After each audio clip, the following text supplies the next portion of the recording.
Bonjour tout le monde, bienvenue à cette revue. C'est une critique plus qu'une revue sur un jouet que j'ai acheté et que je viens de recevoir, qui se trouve à être le iGear IGTF002B Collection Autoscout Cassette. L'autoscout cassette, c'est l'espèce de petit bolide, la cassette qui se transforme en petit bolide que Soundwave utilise dans l'émission A Prime Problem pour récupérer des cristaux qui sont malheureusement hautement volatiles.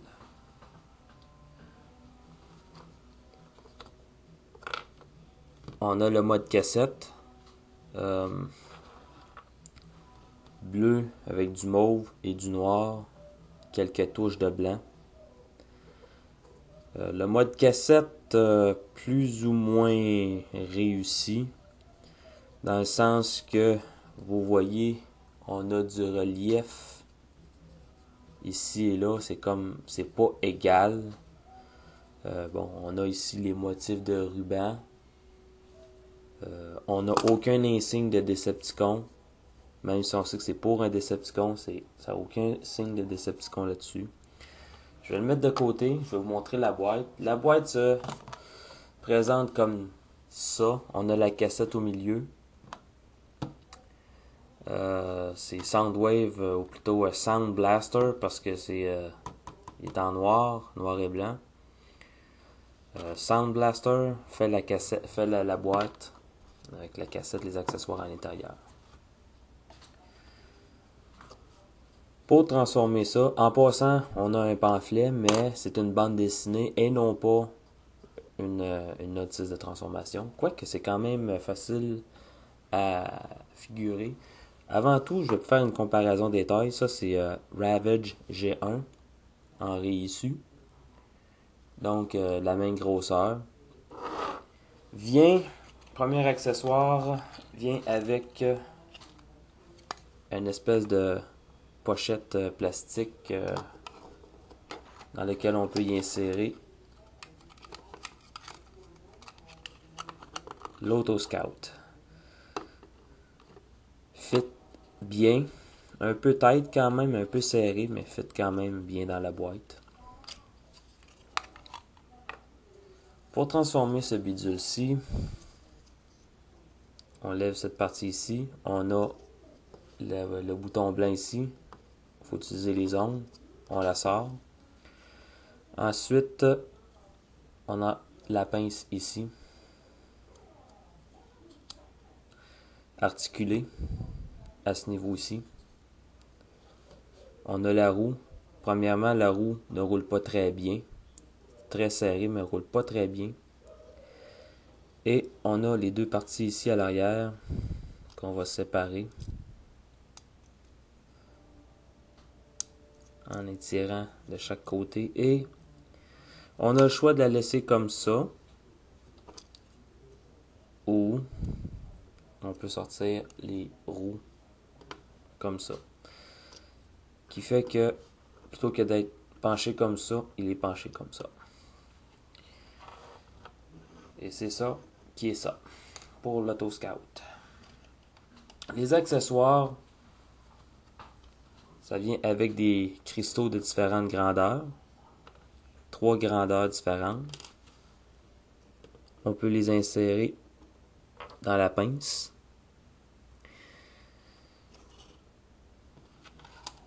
Et les accessoires qui viennent avec, en plus des cristaux et de la petite boîte plastique, sont des clones de Kremzik. L'un est mauve, l'autre est bleu.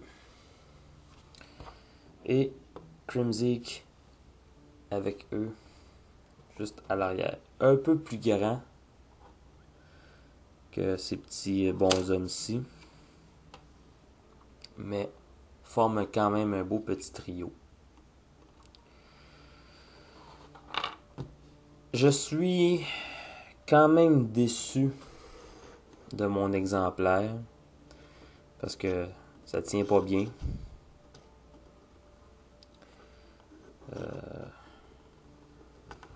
Inégalité non plus, pas d'aplomb. Dans le dessin animé, c'était comme ça, on pouvait le voir comme ça. Ces parties sont un peu trop longues. Autre chose que je déplore, c'est qu'on n'ait pas vraiment d'instructions à proprement parler qui viennent avec. Je vais vous montrer quand même le petit pamphlet qui vient avec ça, qui suggère les origines de cette Auto Scout. À l'arrière, on a des pubs qui annoncent les décors que notre ami Rodimus a déjà pour les Autobots. On a aussi pour le Nemesis. Et à l'arrière, on a une petite bande dessinée. Memory, my only precious. The heaven, the war, and the hell. On voit là le robot qui est en train de se faire transformer par Shockwave. Now I'm expendable. Il est devenu l'espèce de petit bolide ici. Et là, on a les Autobots qui disent Till all are one, I have a dream, but... Et boum! Il explose. C'est ça qui est ça. Donc, ce que je le conseille, moi je l'ai acheté en solde. Très content de ne pas l'avoir acheté quand il est sorti, à des prix exorbitants. Je l'ai acheté en solde chez Big Bad Toy Store, à 15$, plus frais de port. Je vous dirais que je suis tout de même déçu de ça.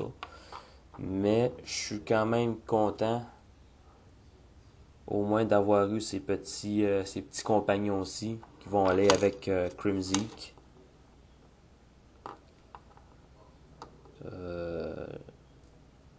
Je vous dis bien franchement,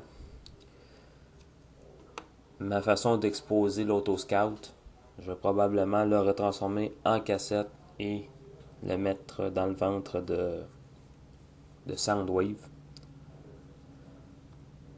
Disons que je suis pas extrêmement fier. Il y a une autre façon aussi qu'on peut mettre les roues, là. Comme ça. Ça paraît déjà mieux. Mais je suis pas extrêmement fier de l'avoir acheté. Quelques petits regrets. Mais ça ajoute quand même à votre collection. Moi, il me manque juste Frenzy pour compléter le quatuor original des cassettes. Parce que dans le comic, on voit pas Buzzsaw dans les premières saisons. Donc, je vais vous laisser là-dessus. Je m'excuse du ton monotone de ma voix. Pas grand-chose à dire de plus sur ça. Si je devais évaluer ça de 1 à 10, eh bien, je lui donnerais un 3, tout simplement. Et ce qui le sauve, c'est ces deux petits bonshommes-ci qui peuvent s'ajouter à lui, ici, avec Masterpiece Megatron. Alors, comme on dit au Québec, tourlou!